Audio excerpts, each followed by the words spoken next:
Welcome to Insights in Sound, where we talk to the people behind the scenes, behind the technology, and behind the music. People you may not know, but you should. My guest is producer-engineer Brian Moncarz. Brian's credits include Our Ladypiece, Grammy winner's Fantastic Negrito, let's see, who else? Tea Party, The Trews, Circa Survive, a bunch of Canadian indie and modern rock bands. That is your specialty, is it not? It is, yeah. Both Yeah, the Canadian and the indie part. Canadian and the indie. Yeah, I mean, I love rock music, but I love all kinds of music. So it's just, I just so happens that the majority of my credit list falls in the rock genre. And that tends to happen to a lot of us too, but it also tends to go with our tastes. I'm guessing that your own musical background is from something of a rock perspective, no? It is. Actually my first memories, I guess, of listening to music with my parents was actually soul and Motown. They're huge, like Otis Redding, Wilson Pickett, the Temptations, the Drifters. That's the path to hell, man. Come on, you know it. Yeah, so we and if it was rock music, it was like 50s era rock music. Although like my parents weren't old when I was young, but that's the kind of music that they liked. So I was sort of introduced to this, just amazing music with feeling. And I discovered rock kind of on my own when I was like maybe in grade 5 or 6, oddly enough through like Run DMC and Aerosmith.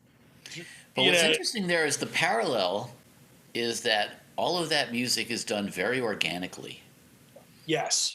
As opposed to a lot of EDM and stuff like that, especially the old soul stuff, Motown stuff, things like that. I mean, if you think about the connection of the recording methodology and the way these records were created, it's pretty organic. It is absolutely organic. And it's funny because, sort of that being a major influence, obviously, well, at the time, not knowing it was going to be an influence because I was like 4, but it's something that seeps into the way I like to make music to this day. I prefer having bands in a room together. I prefer the interaction between players. I think that's where the beauty in music lies. That's where the magic happens, I think, and that's that's a conversation you and I have had in the past. The idea of ensemble playing and how I think the energy of people playing off each other is what creates those magical moments. It really does. It really does. And it's something that I learned from those records, not really knowing that I was learning. And every now and again, I'll go back and listen, and they're some of the best music ever made. Oh, it's true. It's true. And, it's interesting. I was just having a conversation with someone about this the other day, the whole idea of remixes, and I think to a certain extent, sometimes the remix is great. Sometimes the remix doesn't hit it because it really is that happy, accidental combination of the right performance and the right engineering and just the right mix and all that stuff. Yeah, for sure. I mean, there's instances that I can think of, like recently listening to the first Foo Fighters record where Dave Grohl plays all the instruments himself. But there's like such a crazy interaction between all the parts that it actually feels like a live band. But I think he's just, a genius that way. He sort of like knew what he was going to do ahead of time and sort of interacted with himself. So there are a few people like that. Obviously Prince was another one. Sure. I think Todd Rundgren's stuff, I am somewhat in awe of anybody who can hear the whole thing in their head before they get started. And I don't know how much of that really is true. Do they hear it in their heads, or do they just kind of let it unfold? It's interesting. I mean, I have, I sort of wear a couple hats. Like I produce, I engineer, I mix, and sometimes I do them all and sometimes I do parts. And a lot of times when I'm just mixing, I like to have sort of a goal in mind when I work with a band. Like for Our Ladypiece, growing up in Canada, as a huge Our Ladypiece fan, I was very well acquainted with their catalog of music. and sort of, knowing as a fan what I wanted to hear, helped me sort of strategically plan how I was gonna mix it. And a lot of that was like, how do we take a band from the 90s that has carried through, but in I guess it was 2017 at the time, sort of make it sound current, but still, put things in there that fans would recognize as like, classic Our Lady Peace. And that was just, it was a goal I had, and I saw through to the end on each track, and it worked. When Rain, the singer, heard it, he said, "Wow, there's parts of this that that really remind me of like our older records." And to me, it was like a validation. So I think that part of it is, yeah, like we do keep that in mind when we're, sometimes there's happy accidents, but I always find that if I approach a project with a goal, and then that just helps me get to the finish line, in a very productive way. But now you also brought up another interesting point, which is the whole the whole give and take between the artist and the producer and or engineer. First of all, let's be really clear that there's, in almost any project, there's a real gray area between what your hat is that you're wearing. I mean, you specifically in the projects that you're doing, you may be, as you said, you may be doing all three. And it's not that you turn one off or the other off. They all blend into each other. The job of engineer and mixer and producer, it's all part of the process. And I think there's a give and take there with the artist in terms of, how much of me do you want in this? How much of my fingerprints do you want on this project? Absolutely. It's, yeah, I find these days it's, a lot of times when I'm working with younger bands, they're coming to me because of my love of 90s alt rock, and a lot of the records that I've made, have that kind of sound and vibe, and it's a little bit more raw than, what you would maybe classify as like modern rock. And a lot of younger bands now that are into that and sort of, have, I guess, came up. They were kids in the 90s, Right. and they're writing songs based on stuff their parents played them in the 90s. That's their classic rock, man. It is their classic rock. So they're coming to me because that's a sound that they like, and they're really leaning on me heavily to put my fingerprint on a lot of things, which is interesting. And then a lot of times, like, I think it's that producer artist relationship is an interesting one, because I find that the most successful projects are the ones that I'm learning and I'm growing from the artists that I'm working with. Sure. It has to be a very fluid relationship in that sense. If that doesn't happen, then I really don't think the end result is as successful as it can be. Yeah, yeah. Well, and it's interesting you mentioned a lot of young bands, because I think, in a certain sense, especially with a younger artist or artists, there's going to be a lot more time that you have to put into the pre-production process. Really, let's work on these things. Let's work on what the material is going to sound like before you get in the studio and roll tape, or hit record. Let's say. Yeah. I spend a lot of time in pre-production. I'm a firm believer in that process. Really preparing bands, preparing the material, preparing the arrangements. I like to leave things to a little bit of chance when we get into the studio. I don't want to be over prepared. I find there's like this perfect moment where, the band is prepared enough. Yeah. Where everything will run smooth. But if you over prepare, then when you get to the studio, like, a lot of the happy accidents don't happen. And that's where the beauty of production is those happy accidents.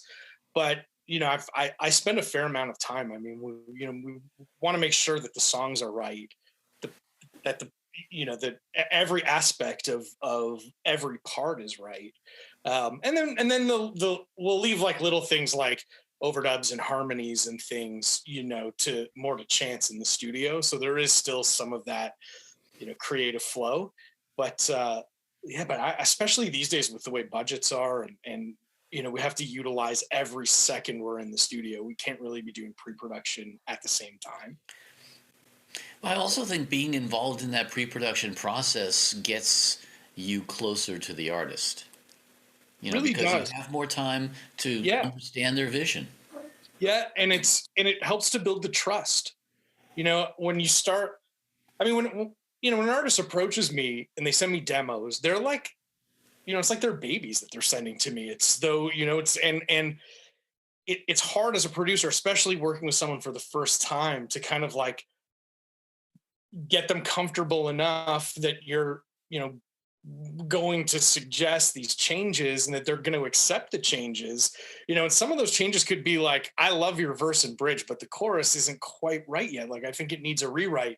And that's a hard thing for artists, I think, to grasp at sometimes.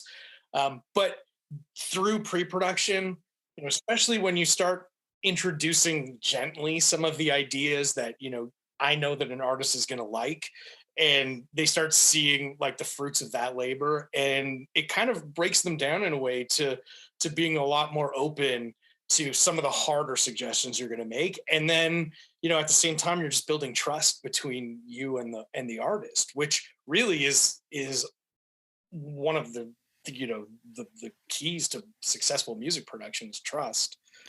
Well, and I think it also enables you to, there's varying degrees of how much of your own fingerprints you put on a project. Right. And I think the more trust you have and the closer that relationship has become with the artist, the less it's going to be your record as opposed to their record. Is that fair to say? Exactly. And I was fortunate that I got to spend some time with Bob Ezrin, and one of the things that I learned from Bob was, he has a sound. I would say, there's a common thread sonically, I think, through his records, but his philosophy in music production was always, what's going to make this band the best? What's going to enhance the band? And when you approach music production from that standpoint, then you don't put your fingerprint on it as much as, say somebody that is like, this is my sound, this is what I do, this is how I produce. In a way, like, I like to become a member of the band when I'm working with them. So I think throughout the body of my work, there's going to be like sonic similarities. I mean, there's just things I like sonically, but from a producer standpoint, I think things vary from project to project, and it keeps it exciting. And techniques that work for one band may not work for another band, and you sort of have to reimagine how you would approach producing certain bands, and it keeps it interesting and creative. It's true. And I think, especially, as I say, if you've sort of started to suss out where you fit into the band as the, fifth member or whatever it is, it enables you to contribute things in a more subtle fashion. So I think the idea of being there as early on in the process as possible is probably pretty good. Now, on the other hand, as you say, you take a band like Our Ladypiece, who have already established a certain sound. Yes. You're coming in with a vision that's sort of influenced by certain expectations, I think, on your part and on theirs. Absolutely. They were amazing to work with. First of all, like, some of the nicest people that you could ever hope to work with, on a creative level. Doesn't surprise me. Some of them have become great friends, but they're incredibly open-minded. When Rain, the singer, he sort of oversees everything and has a very nice home studio in California. And he sort of like, he assembles all the tracks, and then he would send them off to me. And he would always say to me, if there's anything you think we're missing in terms of layers, like if you want some extra percussion or harmonies or synth lines, just let me know and I'll do it and send it to you. So he was very open-minded to that. And every once in a while I would suggest, I think this might strengthen a chorus and, make the song a little more dynamic if we added a synth part, and he would do it and send it, and I'd mix it in. And it's sort of like a bit of the producer hat seeped into that, which is cool. And that happens all the time now. It's like, here's a bunch of files, like, have fun with it, mix it, rearrange it. And I got to work with Bob again. We sort of reconnected recently, and we worked on the new Alice Cooper record together. And there was it was very interesting, the amount of sort of like, rearranging we did after the fact. It was very cool. Very, very, very interesting. Yeah, there's an example of someone who definitely has a long defined sound of their own in that sense. Yes.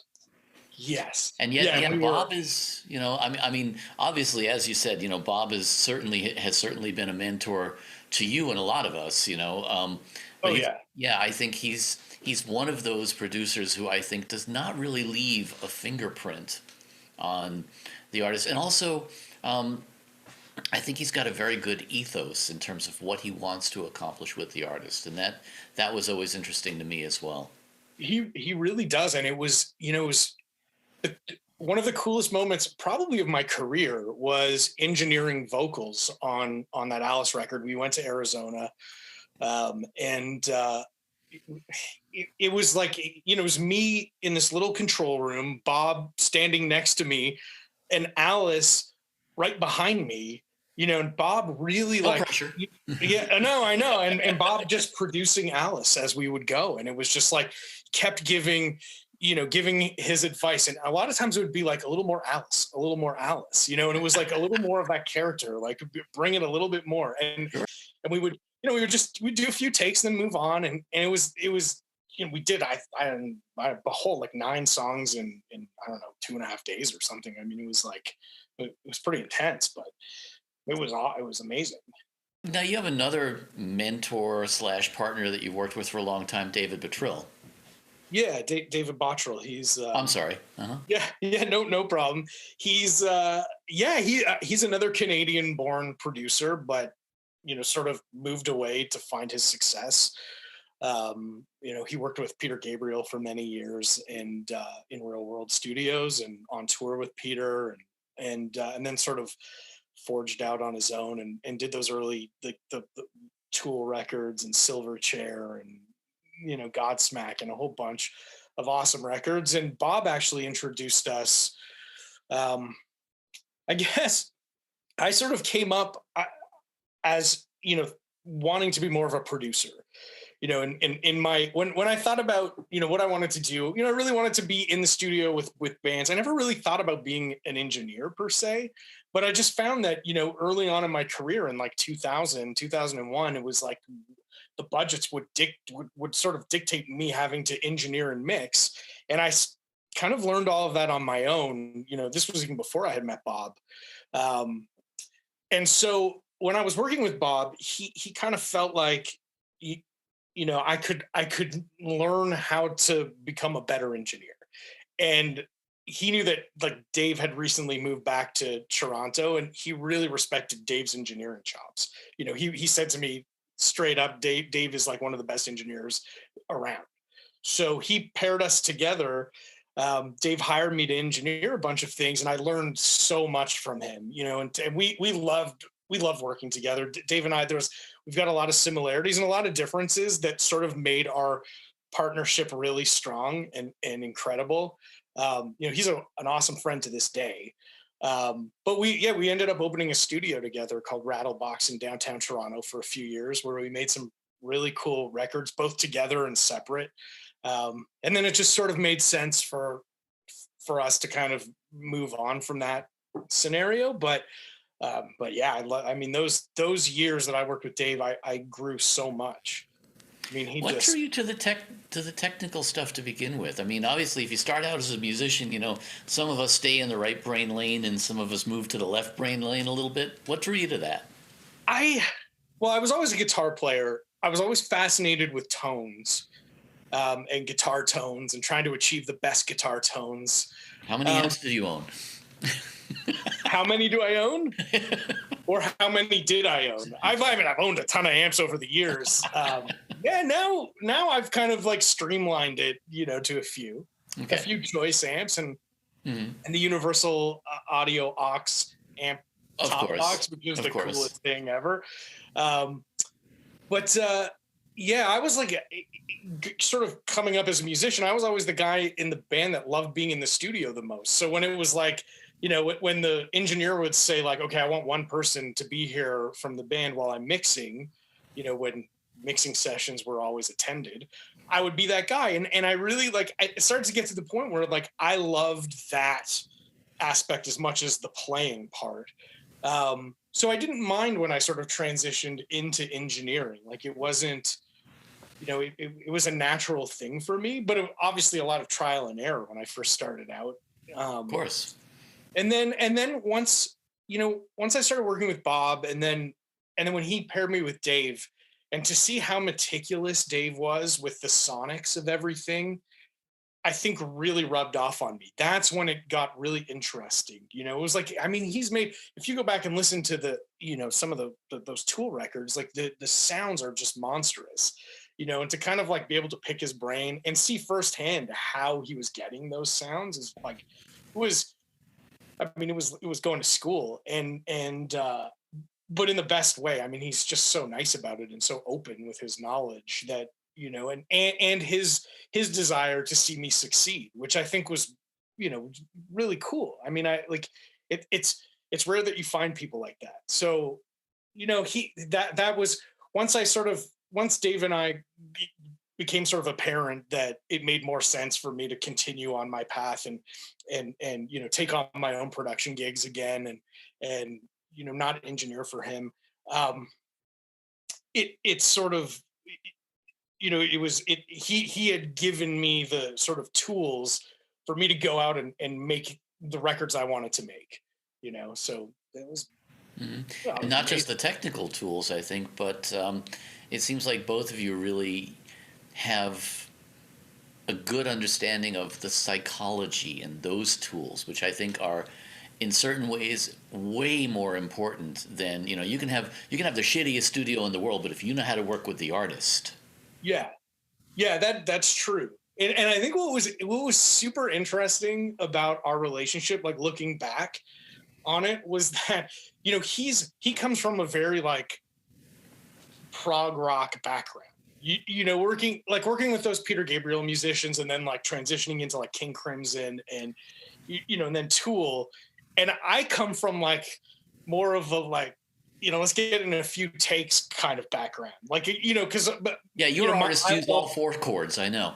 Right. Like my love was always that sort of those soul records and blues. I came up playing in blues bands. So, I was used to like getting the band in and just kind of like, trying not to like be too meticulous about it. And so you would think that sort of opposite approach wouldn't work, but for us it worked really well.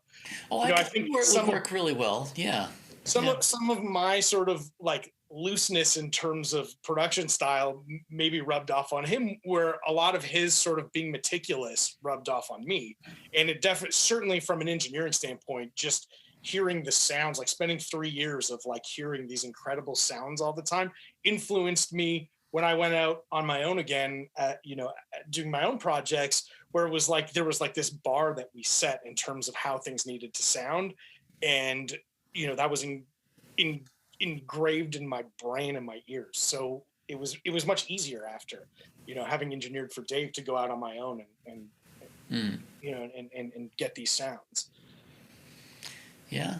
I think especially learning that and learning how to get those kind of, not just the sounds, but also I think the performance, to achieve the right performance, the take, Yes. To get that out of an artist, that takes, as I say, that takes more than just gear. That takes a certain trust. And it takes trust. It takes making the artist comfortable, which is something that both, Dave and Bob sort of instilled in me as a young producer engineer. It was really that like everyone needs to be comfortable. For Bob, it was like the artist was always comfortable and the engineers had to like be kept on their toes. so and just so there was like hyper focus, so that the artist could be comfortable and nothing would slow the process down. Mm-hmm. And I think that's something that's important. It's like you get the artist to a point where they're in the moment, and you want to make sure that nothing takes them out of that. You work so hard to get an artist to pour their hearts out, and you want to make sure that it's always, it's consistently rolling, and that nothing is going to break that level of concentration. and creativity. Yeah, it's enabling both people and events to get into the zone. 100%. Yeah.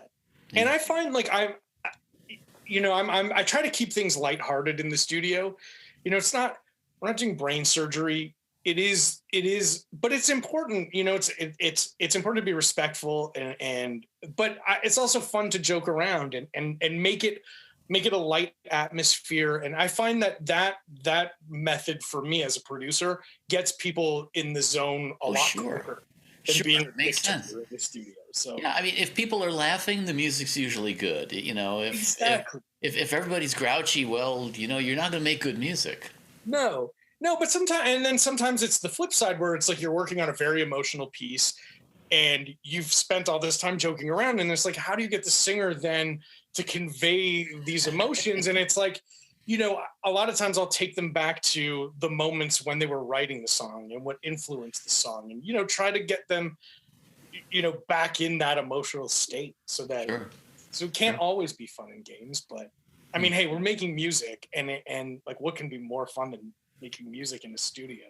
For you, because you come from this sort of indie rock background, do you think that you use technology differently than people who are maybe making more, I don't want to say prefab, but more layered music in that sense? Yeah, I mean,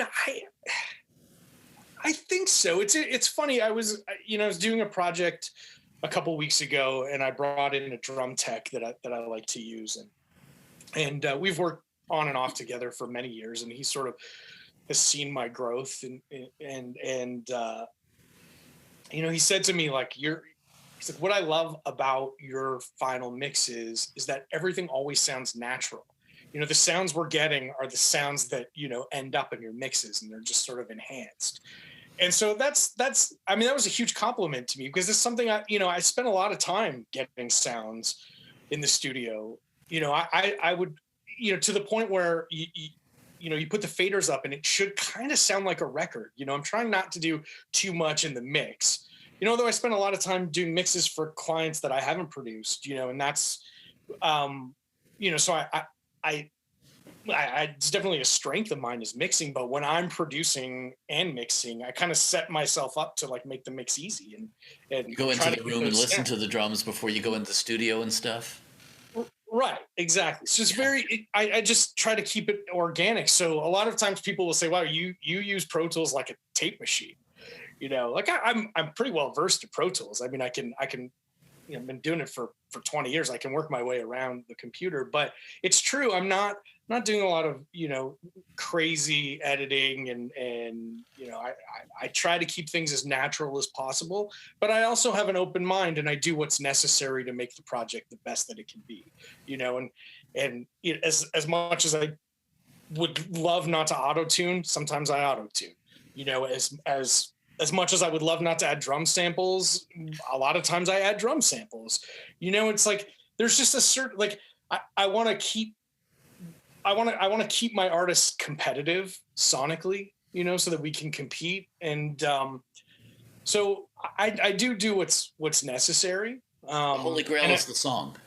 The Holy Grail is a song. Without that, you really have nothing. I mean, if you have the greatest sounding terrible song, no one's going to listen to it anyways. So, if the song connects and I kind of try to get out of the way of that, it's like, let's set it up so we have amazing sounds. The band feels inspired when they're hearing those sounds in their headphones. I think that's one of the most important things.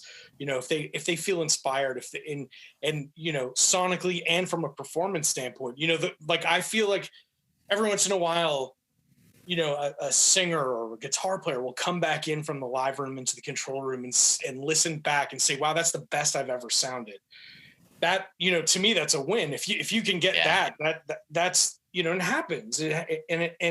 But a lot of it is just trying to get out of the way, like not let technology dictate where it's going. And then, I mean, that's again, for the music that I like to work on. And, but hey, I mean, I like, technology is important and we've come a long way and it's there to, to be utilized. And So again, my philosophy is like whatever it takes.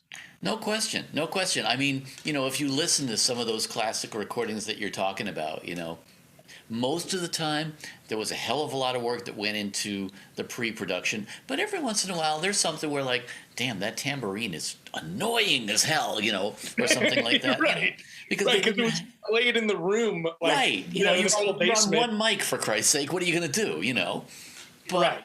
But at the same time, I think you're right. To a certain extent, yeah, if you can use auto-tune and, fix that tom that was a little bit off or fix that one bad note, it probably is better. But I think you have a point there where you say, you use Pro Tools like a tape recorder.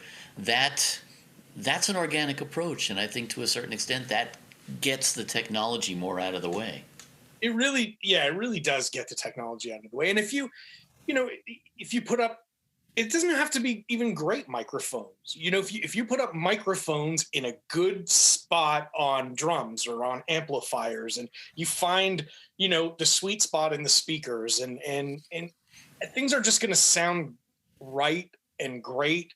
And, and again, that's going to inspire the musicians, and there isn't, I mean, for how many years have we been putting, an SM57 or like some kind of ribbon microphone in front of the speaker? I mean, that technology hasn't changed, and but it always sounds great. I mean, maybe to a certain extent, like amp technology has changed a little bit in terms of like, even from the organic standpoint of hand wiring and all of the things that these boutique companies are doing to make things sound pretty amazing. Sure. But yeah, I mean, to me, it's you're right. It's mostly about the song.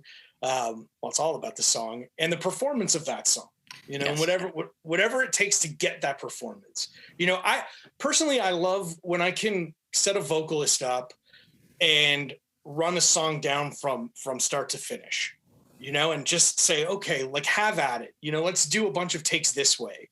I don't like to chop it up. A lot of times I have to. It's just the way, like. But the less you can chop, the better. The more you can get one contiguous performance, the more organic it is, right?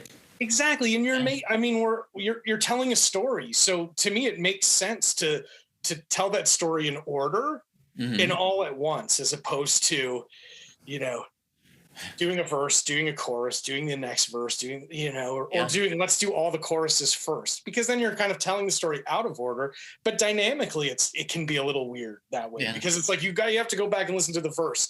Okay. You're singing it this way. Now you have to make sure like we hit it harder in the chorus, and like, whereas all of that comes organically to the singer when you do it in order. But at the same time, you're weighing that process, which is taxing on a singer, versus like, I guess it just depends the level of work as a producer I have to, or the level of detail as a producer I have to get into with the vocalist. And if it's, if it requires me to kind of dissect it a little more, then I do it. But the ultimate goal is, let's get passes. And then sure, I'll comp between, playlists and Pro Tools, but it's still a very organic approach. One would hope. Yeah. So what was your most challenging project? My most challenging project.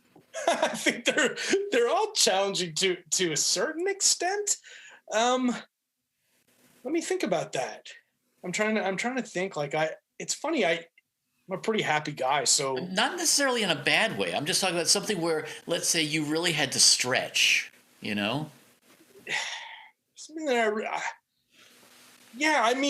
I think to a certain extent, like working with the Tea Party was not that it was challenging, but the way the gig came to me was a challenge, in that Jeff Martin, the singer, had sort of like, he had mixed a lot of the EP in advance of me coming in to work on it. And I had done some production work for a band that was managed by the Tea Party's manager. So I got a phone call saying, Brian, we've got this one song on the Tea Party EP that, we'd love to have an outside mixer work on. Everything else is mixed. And so I'm a fan of the Tea Party. So and it's a natural fit for the type of music that I like to work on. There's, Yes, it is. you know, they're incredibly organic, Mhm. you know, 3-piece, but super cool. And so I hopped on a phone call with Jeff Martin, the singer. We got along very well. You know, and so he sent me the stems for this one song, and then he also sent me uh, the he also sent me the finished mix for what was going to be the first single. And when I heard the single, I loved it. I was just like, this single is incredible. You know, like selfishly, I was like, kind of wish that it's something that I had mixed. And so the challenge for me was like, let's nail this first mix to the point where they see the value in having me mix the rest of the EP. You know, and that to me was a big challenge. It Uh-huh. was like, you know, here are, you know, Jeff is so close. He produces, he writes, he engineers, he mixes. He's like a self-contained unit, and like all of this stuff sounds amazing. Um, but it was just, yeah, it was just one of those. I had heard that, you know, I heard the song and I thought, wow, like I really want to mix this.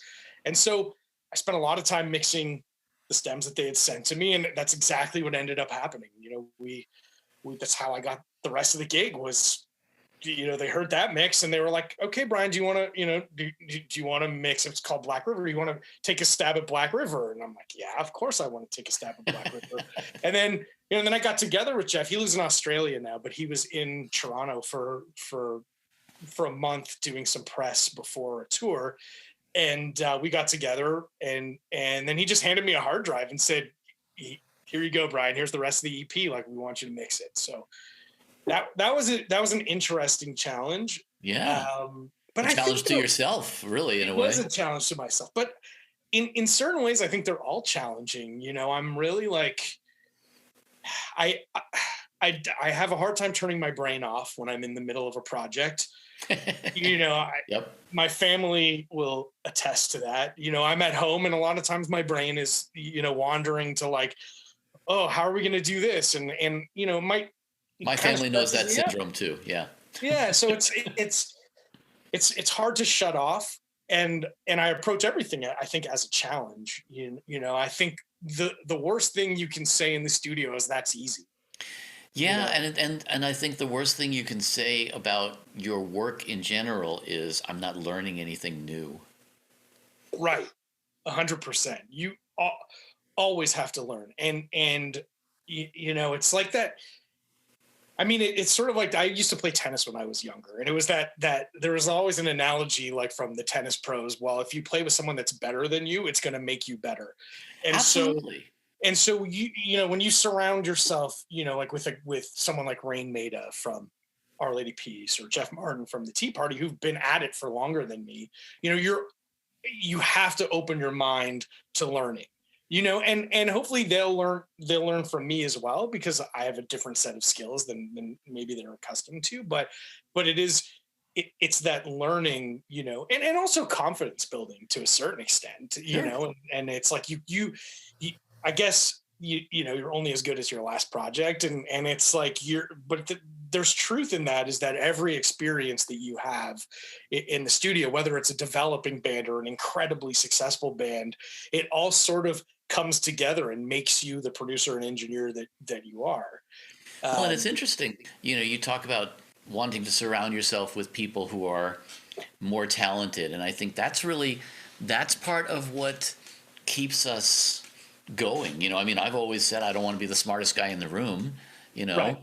And I think it's really true. You know, if we're fortunate enough to be able to surround ourselves with people who not only can we learn from them, but they can learn from us, that, you know, the sum is greater than the parts, and, you know, we're all getting a little better every day. Yeah, totally. That's exactly it. It is. Yeah. I mean, it really is. And it's, I think it's learning, like, it's not being like overly confident or too proud. You know, it's sort of being okay to allow yourself to ask questions, you know, to open yourself up to to learning. And again, obviously I learned a lot from Bob. I mean, that's, if you spend any amount of time with him, you're going to learn. So, and one thing that I learned from him was he would always ask me how I did something. If he was interested, if I was doing something in Pro Tools, he'd say, "Oh, how did you do that? That was cool." And it, to me as a young guy, it was funny to have Bob ask me how I did this, but also builder, right? Pardon? It's a confidence builder. Yeah, 100%. And it taught me that, like, at no age should learning stop.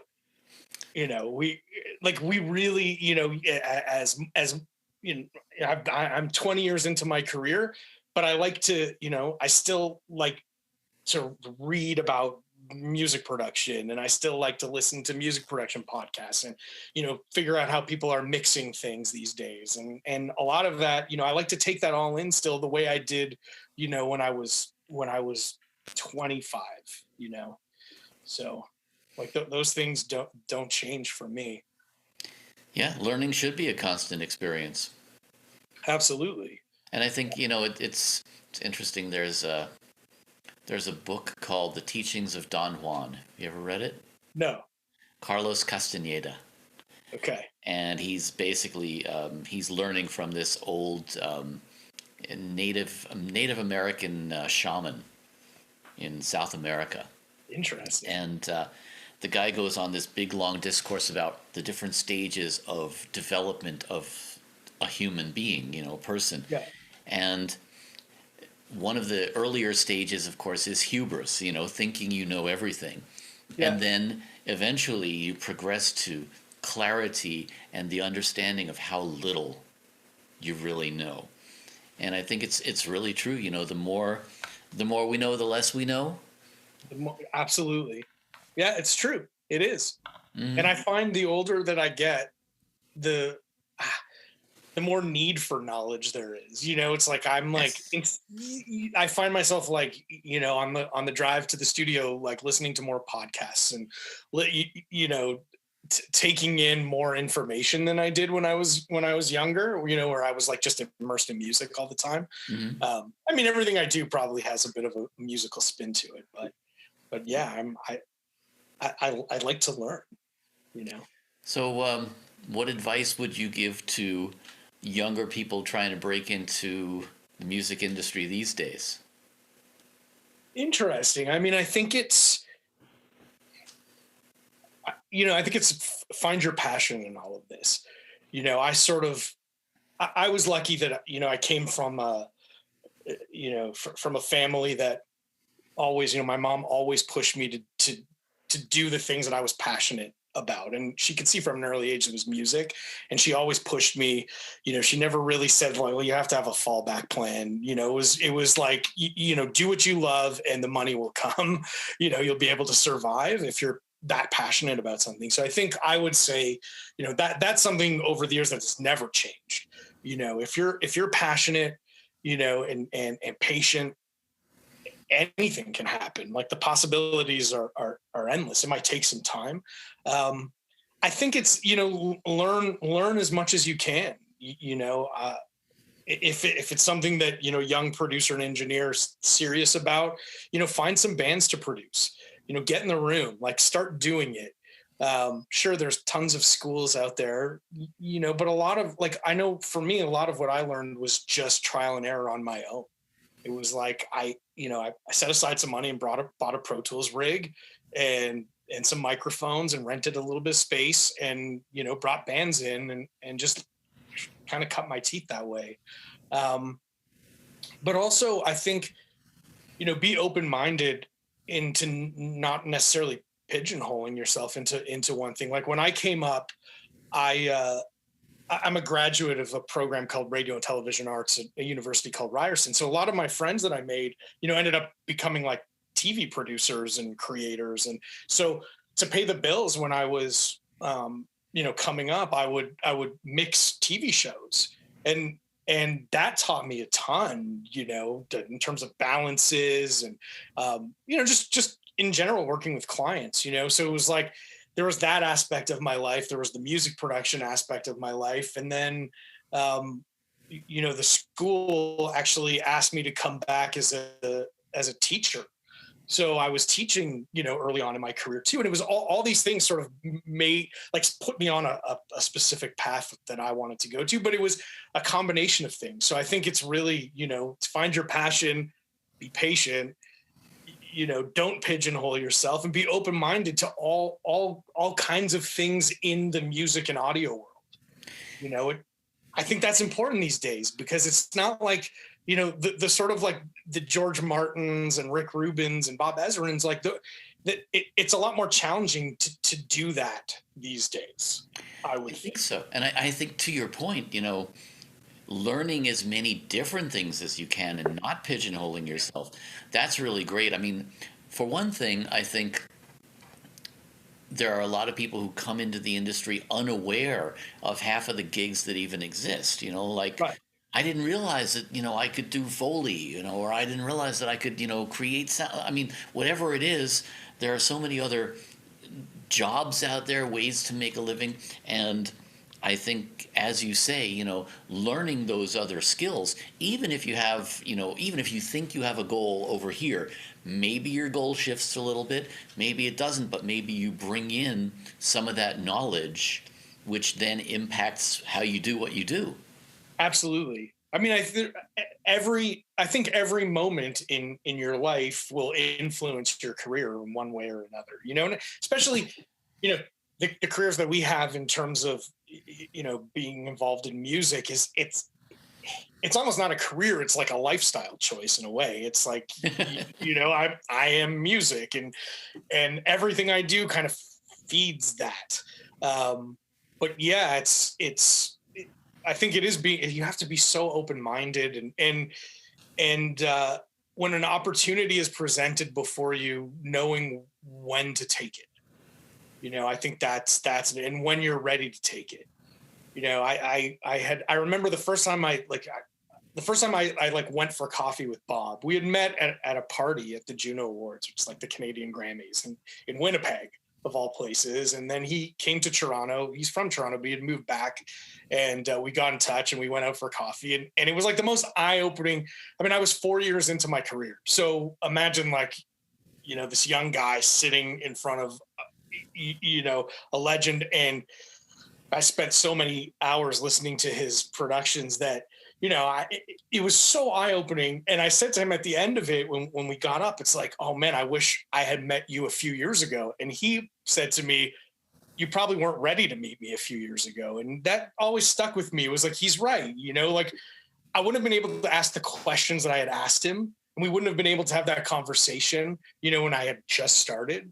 Although looking back to, 4 years into my career, I kind of had just started, but it was, that's an interesting one. And I think that's something that's important. It's like, know when you're ready, but also know when to take those chances, Take the leap. Yeah. Yeah. Yeah. When an opportunity presents itself, even if you lack a little bit of confidence early in your career, it's like, jump at those chances, because they always lead. And even if it doesn't work out, everything leads to something else, and if you fail, you learn from those mistakes and you move on, just as much as you would if you had succeeded, maybe even more so. Yeah, maybe even more so. That's true. And that's okay. We're human, like we're going to fail, and that's it. And that's okay. It depends how you define failure, doesn't it? Yeah. I don't know that. Yeah, exactly. It really does. I don't know. That's something that it rarely, I just brought it up to you, but it rarely comes up in my vocabulary.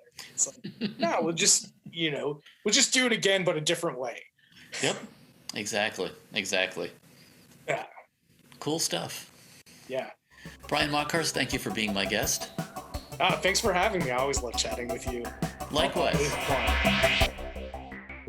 Now, let me try that again with a little bit more feeling.